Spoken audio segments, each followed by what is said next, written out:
సంగారెడ్డి జిల్లా కంది central jail నుంచి లగచర్ల రైతులు విడుదలయ్యారు. నాంపల్లి స్పెషల్ కోర్టు 2 రోజుల క్రితం లగచర్ల రైతులకు బెయిల్ మంజూరు చేసింది.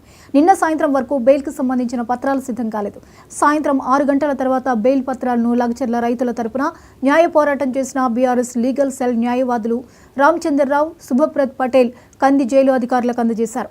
బెయిల్ పత్రాలు అందినప్పటికీ నిబంధనల ప్రకారం సాయంత్రం 6 దాటిన తర్వాత ఖైదీలను విడుదల చేయరు. దీంతో ఈరోజు రైతులు బయటకు వచ్చారు.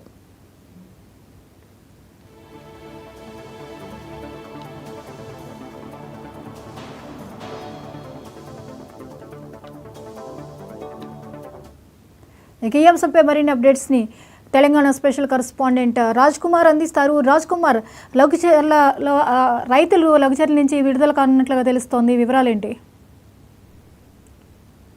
జ్యోతి, సంగారెడ్డి జిల్లా కంది సెంట్రల్ జైలు నుంచి కూడా లగచర్ల రైతులు విడుదలయ్యారు. ఏదైతే నిన్ననే వారికి బెయిల్ రావడం జరిగింది, బెయిల్ వచ్చిన తర్వాత కూడా సాయంత్రం 6 గంటల తర్వాత బెయిల్ పత్రాలను కూడా వారు ఇవ్వడం జరిగింది. ఎప్పటికే టైం దాటిపోవడంతో కూడా ఈ రోజు మార్నింగ్ మొత్తం ఆ సెంట్రల్ జైలు నుంచి, సంగారెడ్డి కంది సెంట్రల్ జైలు నుంచి కూడా లగచర్ల రైతులు విడుదల కావడం జరిగింది. ఇప్పటికే అంటే కేవలం ఏదైతే తమ భూములు పోతాయన్న దానిపై కూడా న్యాయ పోరాటం చేసిన వారికి అందరిపై కూడా ప్రభుత్వం కక్ష సాధింపు చర్య కూడా కేసులు పెట్టారని బీఆర్ఎస్ ఆరోపించిన నేపథ్యంలో ఇప్పటికే బీఆర్ఎస్ లీగల్ సెల్ న్యాయవాదులు రామచంద్రరావుతో పాటు శుభప్రద్ పటేల్ కు కూడా మొత్తం అధికారులకు ఈ యొక్క బెయిల్ పత్రాలు అందజేయడం జరిగింది. బెయిల్ పత్రాలు అందినప్పటికీ కూడా సాయంత్రం 6 దాటిన తర్వాత ఖైదీలను విడుదల చేయరు కాబట్టి దీంతో రైతులు బయటకు ఈ రోజు పొద్దున్నే రావడం జరిగింది. ఇప్పటికే ఇంకా కొంతమంది కూడా జైల్లోనే ఉన్నారు. దాదాపు 39 రోజుల తర్వాత విడుదలైన 17 మందిని కూడా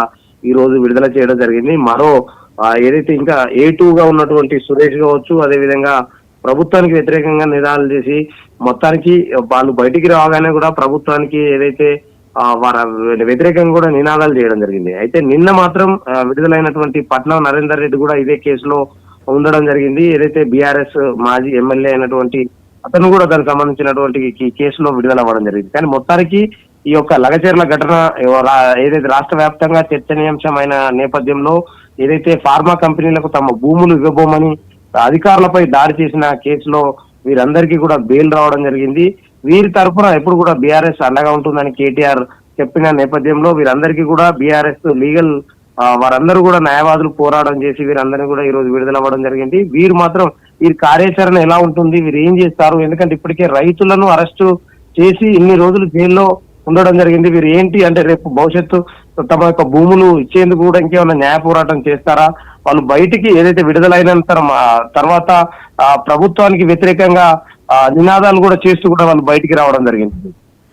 అయితే రాజ్ కుమార్, మరి A2 సురేష్ విషయంలో ఎందుకు ఇంకా జాప్యం జరుగుతుంది అనుకోవాలి, అసలు ఏం జరిగింది? అంటే అసలు ఈ యొక్క లగచర్ల ఘటనకు ముఖ్య కారకుడైనటువంటి వ్యక్తి సురేష్ గా కూడా మొదటి నుంచి కూడా పోలీసులు భావిస్తా ఉన్నటువంటి పరిస్థితి. అతని తరఫున కూడా మా న్యాయవాదులు వాదిస్తున్నప్పటికీ ఇంకా అతనికి మాత్రం బెయిల్ రావలేదు. ఎందుకంటే ఇది కావాలనే ఒక కుట్రపూరితంగానే చేశారన్న కొన్ని సెక్షన్ల కింద కూడా, ప్రత్యేక సెక్షన్ల కింద వీరి మీద కేసులు నమోదు, సురేష్ మీద కేసులు నమోదు చేయడం జరిగింది. దానివల్లనే కొంచెం లేట్ గా అయ్యేటట్టుంది. బెయిల్ ఇంకా రాలేదు.